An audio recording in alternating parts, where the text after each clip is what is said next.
Hello बच्चों, कैसे हो आप लोग। This is one another important question of the number system of class 9।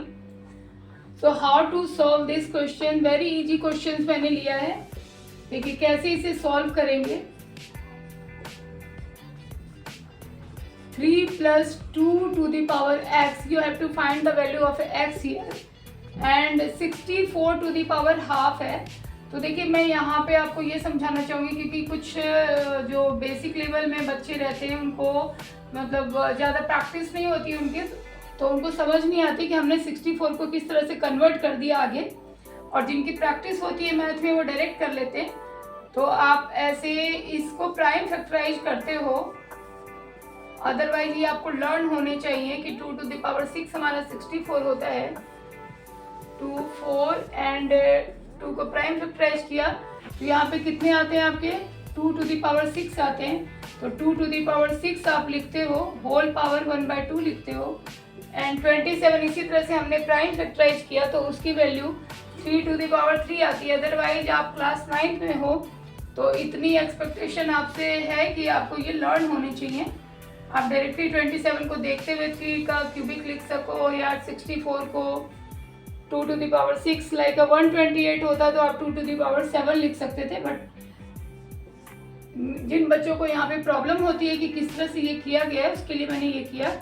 तो 3 plus 2 to the power x equal to, now यहाँ पे जब भी एक्सपोनेंट का रूल होता है कि a to the power m and whole power is n, आपने पढ़ रखा है प्रीवियस क्लास में।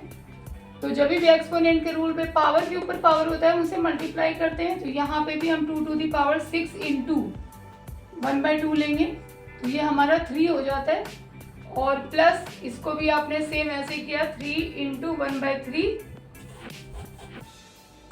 ओके, नेक्स्ट लाइन में आप लिखते हो 3 plus 2 to the power x equal to 2 पे 3 लिखोगे plus 3।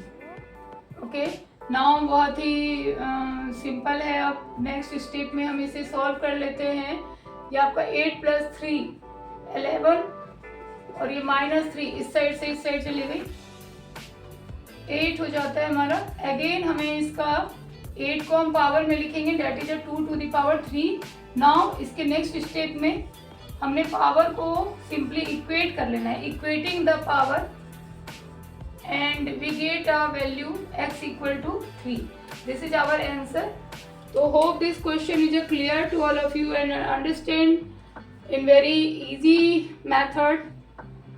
So if you have any queries and a doubt, और अगर आपको समझ में आया हो तो प्लीज़ लाइक एंड सब्सक्राइब जरूर करें मेरे चैनल को, एंड कमेंट बॉक्स में आप अपने क्वेरीज क्वेश्चंस भी पूछ सकते हैं।